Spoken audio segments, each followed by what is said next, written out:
Hi everyone, welcome back. I hope you're having a great day. I'm gonna make this one a short one, guys, because I'm like in between right now doing a bunch of stuff.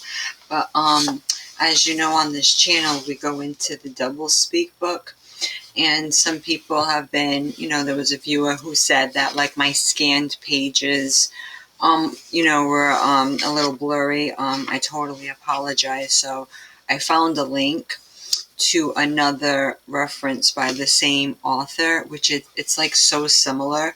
So we can go into that, and that way I can put it on the screen, and I can have the link so you guys can go read it for yourself, because I want people to be able to have the references. It's not feasible to always get the PDFs of the books that I have. If there's any of you out there who have the link, please feel free to share it. Sometimes on these channels they do not let me respond to comments. I do not know why, guys. It's nothing personal, please don't take it that way, but like I can see it in the notification, but then when you go to try to reply, it won't let you. So please excuse any of that, because if you're watching me on YouTube, I also started a BIT CHUTE account too, so I'll put a link below. But we're gonna go quickly into how words are like a sword. As you can see, we've seen this. If you haven't, this is just like a great little thumbnail that just shows, like, if you take the S from the word words and just put it in the front, of course it's like a sword. That's why they say the truth hurts. That is such a truism, because people don't want to hear the truth. Look at this sword, guys. That's like my type. The word of God is living and active. It's true. Sharper than any double-edged sword. It penetrates even to dividing soul and spirit, joints and marrow. It judges the thoughts and attitudes of the heart. That's from Hebrews chapter 4, verse 12. That's why, these truisms are true indeed, guys, because, when they say the truth hurts, that's why a lot of people don't want to hear it, and then they resort to the doublespeak. They resort to, going into the Orwellian age, they're calling it, because they don't want to hear it, and you tell people the truth. And I remember one time telling someone, like, the real deal truth that they needed to hear. And I remember them telling me, you just cut me at the knees. And I guess, like, it really hit home. But, like, I was like, wow, I just told this person the truth. And it's like almost like they were mad at me for doing it. And it's a tough thing, guys. It's not going to make you popular for saying it how it is, There's a good movie out. It's called The Invention of Lying, to show you, like, the society, like, before people were lying and stuff. And it's like, I guess, that's kind of where we need to be, because in this society, people are just so phony. They don't let you, talk about the negative, right, in any way. So it's, like, not even realistic. But so I'm going to put this reference for you guys. If you don't have this book, if you have the PDF, great for you. This doesn't apply to you.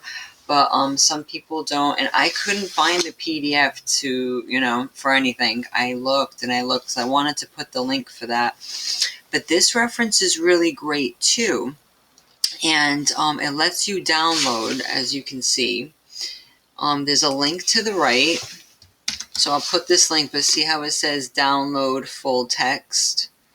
So this is from the same author, guys. It's Beyond 1984, Doublespeak in a Post-Orwellian Age. This book probes the efforts at manipulation individuals face daily in this information age, and the tactics of persuaders from many sectors of society using various forms of Orwellian doublespeak. The book contains the following essays: Note toward a definition of doublespeak, William Lutz. 2. Truisms are true, Orwell's view of language, Walker Gibson. 3. Mr. Orwell, Mr. Silesinger and the Language, Hugh Rank. 4. What do we know? Charles Weingartner. 5. The Dangers of Singlespeak, Edward M. White. 6. The Fallacies of Doublespeak, by Dennis Rohatyn. Please excuse me. Number 7. Doublespeak and Ethics, George R. Brammer. 8. Post-Orwellian Refinements of Doublespeak, Will the Real Big Brother Please Stand Up, by Donald Lazard. 9. World Think, by Richard Oman. 10. Bullets Hurt, Corpses Stink, George Orwell and the Language of Warfare, by Harry Brent. 11. Political Language, The Art of Saying Nothing, by Dan F. Hahn. 12. Fiddle Faddle, Flap Doodle, and Bladderdash, Some Thoughts About Jargon, by Frank J. D'Angelo. 13. How to Read an Ad, Learning to Read Between the Lies, by D. G. Kyle. 14. Subliminal Chainings, Metonymical Doublespeak in Advertising, by Don L. F. Nielsen. Number 15.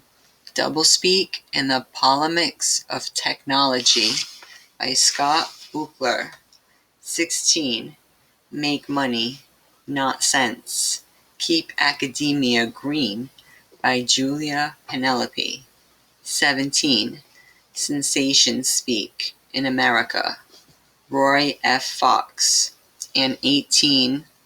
The Pop Grammarians, Good Intentions, Silly Ideas, and Doublespeak, by Charles Suhar.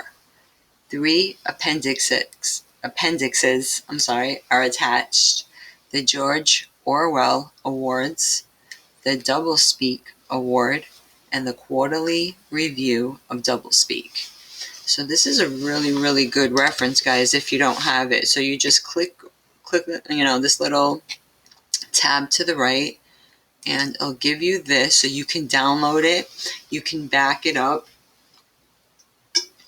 which I have. Of course, most of these colleges, they'll never get this type of high quality education. The most high quality education nowadays, guys, is private education, like they did back in the day when you would teach your children at home, or you'd get a private tutor, and children used to be more intelligent, more helpful. I mean, you don't even have to look too far back in some of these videos to see the difference. So this is a really great reference. So if you don't have it, it has some correlations to the Doublespeak book, but it even has more. So this could be a really great thing to reference. So, I could read through some pages here and there. Don't want to bore you guys to death just, reading everything. I was on page 20. That was really good. But over here it says, resolutions passed by the National Council of Teachers of English at the 61st Annual Meeting, 1971, on dishonest and inhumane uses of language. Background. As teachers of English, we stress the need for clarity, directness, and honesty in the use of language. We also try to transmit and evolve a tradition of humane culture of which literature forms a part. Meanwhile, there is another system of education in language and literature, the media and the commercial interests that control them.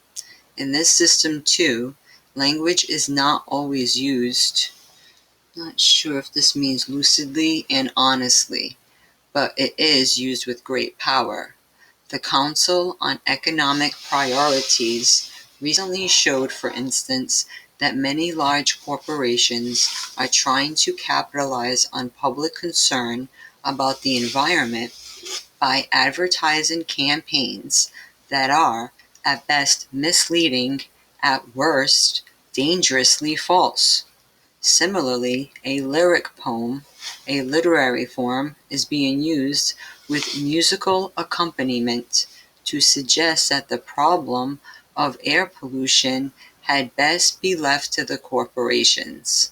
And in other areas of advertising, language and literature have many uses, not within our traditional definition of the humanities. It would be proper for an organization to take an active interest in these matters.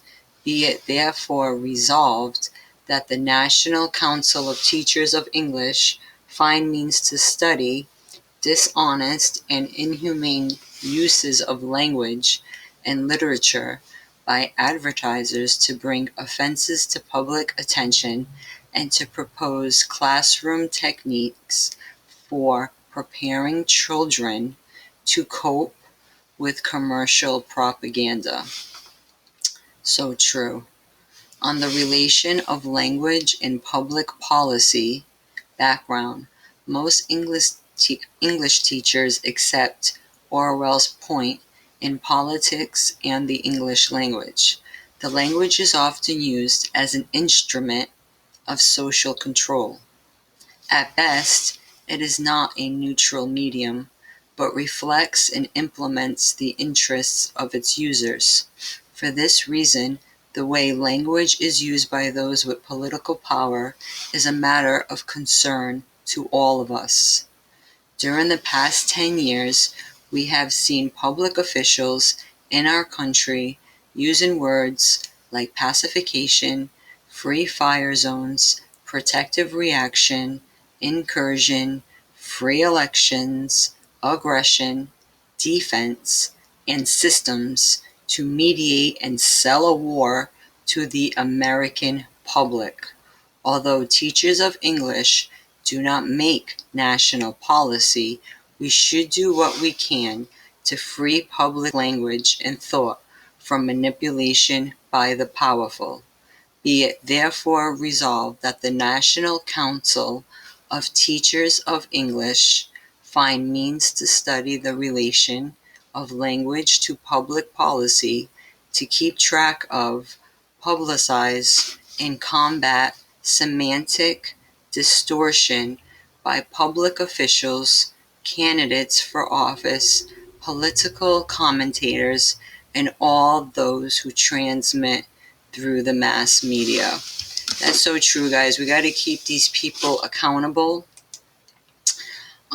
because they're not accountable at all. So I'm going to put this link just to show you how important words are. I got to keep this, at a brief time.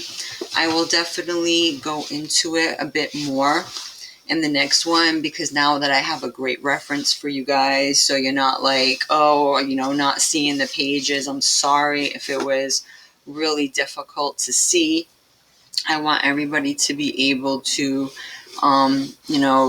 be able to read the content if they can. Well, and if anything, you have the audio. I'm trying to read it to you. Of course, it's a bit long. I'm not going to read every little nook and cranny, but it goes into it. So, I can read certain pages if you like, just to show you what's going on and how they've implemented this stuff, especially here with this introduction, because it's just so important for people to know, like, there are people that are working toward getting this right, and, not using language as a weapon, which it should be a crime, really. In 1971, members attending the 61st annual meeting of the National Council of Teachers of English passed two resolutions. I'm sorry about the noise in the back. Dealing with language. The first dealing with the dishonest and inhumane uses of language, and the second with the relation of language to public policies. The members of the National Council of Teachers of English passed these resolutions because of mounting concern over the manipulation of language by the government and the military in reporting, and discussing the Vietnam War. The Watergate conspiracy had not yet occurred, but its discovery would later reveal an even greater language manipulation by government officials and indirectly confirm that the concern for the misuse of public language expressed in these two resolutions were certainly justified. In 1972, NCTE established the Committee on Public Doublespeak and charged the committee with the rather awesome task of combating the advertisers, the politicians, and the major manipulators of public language in our society. In announcing the formation of the committee, Robert Hogan, NCTE's executive secretary at that time, said that it isn't that the interest of National Council of Teachers of English in the mechanics and the structure of language as well as its history are diminishing at all. Behind the appointment of the committee is a resurgence in interest in the content of language. The question is not just whether subjects and verbs agree, but whether statements and facts agree. Contrary to the stereotype, English teachers are not guardians of the purity of the language, waiting to pounce with red pencil and scathing criticism on any poor soul who makes a mistake in spelling, punctuation, grammar, usage, or pronunciation. As Hogan's statement emphasizes, there is more to using language and to the teaching of English than making subjects and verbs agree. There is more to being an effective consumer of language than just expressing dismay at dangling modifiers, faulty subject and verb agreement, or questionable usage. All who use language should be concerned whether statements and facts agree, whether language is, in Orwell's words, largely the defense of the indefensible, whether language consists largely of euphemism, question-begging, and sheer clouds and vagueness, and whether language is designed to make lies sound truthful and murder respectable, and to give an appearance of solidarity to pure wind. So it is taken from this book, Doublespeak, because that must be chapter 4, page 139, because we went through that in some of my videos. So that's fine. I mean, I'll try to see what I can do. If I, for now, I can just read through this, if this helps, until I find a PDF.